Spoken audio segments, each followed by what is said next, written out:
Well, it's been 14 hours. The refractory is pretty solid.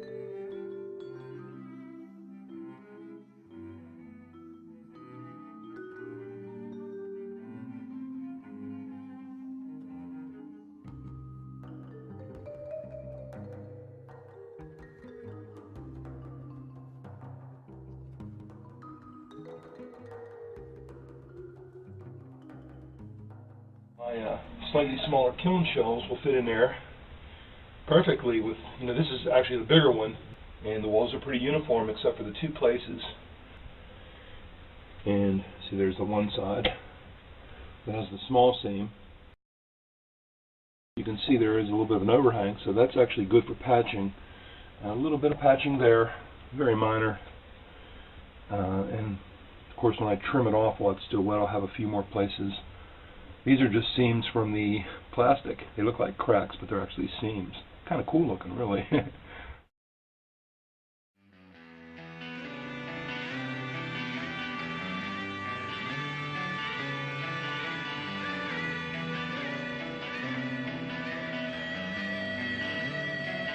going to take some newspaper now and put it over top.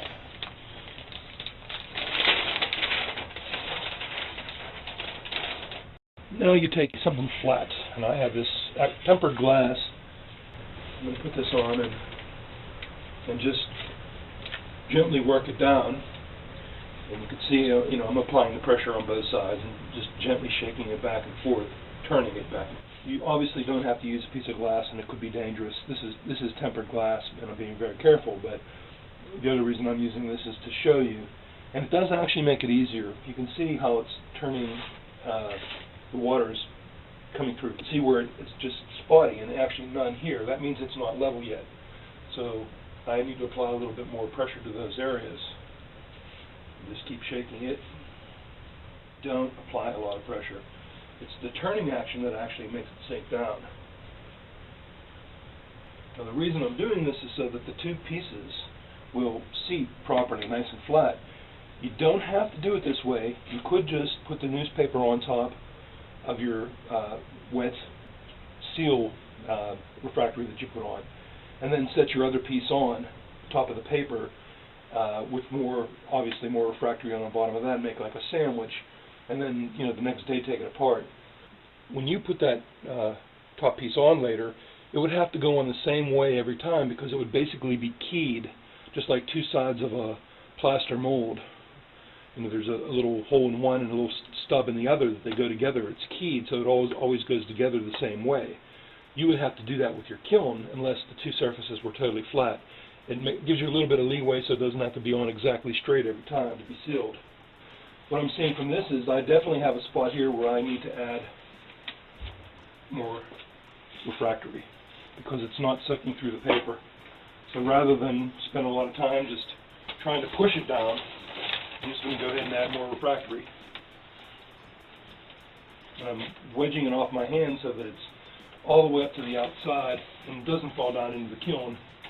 I noticed some seams here too that I want to get rid of from the paper. You can also use plastic, but paper seems to work a little better. I've done both.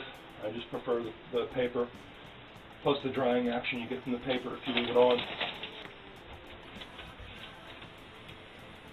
I can take that all the way off.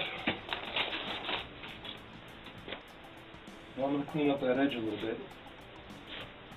While it's still wet, it's a lot easier. Again, scraping it downwards as I go. And catching it so it doesn't fall in.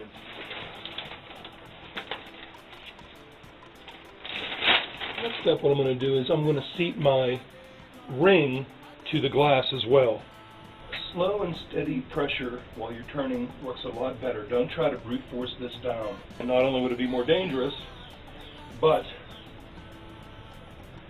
it works better if you slowly push it with less pressure, moderate pressure.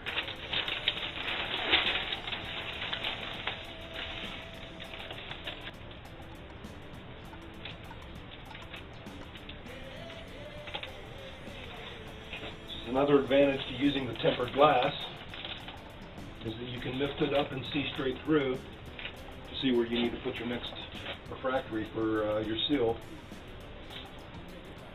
The last thing you do before you put the piece on is to sort of wedge it up into a little bit of a pyramid, a little bit of a cone upward. And the reason you're doing that is just like when you're putting a pulled handle onto a pot, you want the first point of contact not to be flat, because you'll get air pockets. You don't want it to be flat like this. You want it to be peaked so that when you push it on, that's why you snub the top of your handle before you attach it to your pot. That way, as it goes on, it pushes out the air bubbles, any air bubbles that would be in there. Not that air bubbles would be a problem with this because the paper clay, it's not going to explode or crack or anything, but the more contact you have with the paper fibers to the next layer, the more contact, the better it's going to stick. Now the next part is where I'm going to actually take the ring and set it down on top of this seal. I'm not going to show you that, mainly because it still weighs about, I don't know, I would guess 100 pounds or so. I'm going to have to be very careful setting down that it's on straight and that it's gently set down onto the glass. And the truth is, I don't want you to hear me, all the noises I'm going to be making, the groans as I lift this thing up. There, that wasn't so bad. Now I just need to make sure that it's squish down and do the same thing, and I'm going to gently turn it back and forth. It has the pressure, obviously, from all this pushing down, but a little gentle back and forth motion will kind of squish it out and up into any crevice and clean up this edge. And also the bottom edge I can clean up if there's any sticking out. But a good sign is when it squishes out all the way around. If you see a place where it's not, you can just take some in your hand and push it and push real hard and squeegee it down underneath.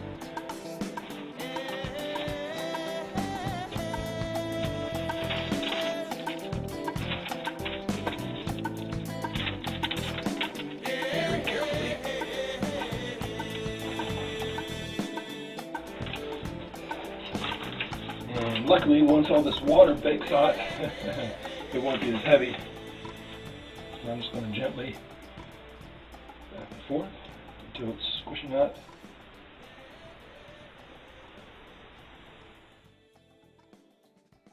Did you notice, ladies?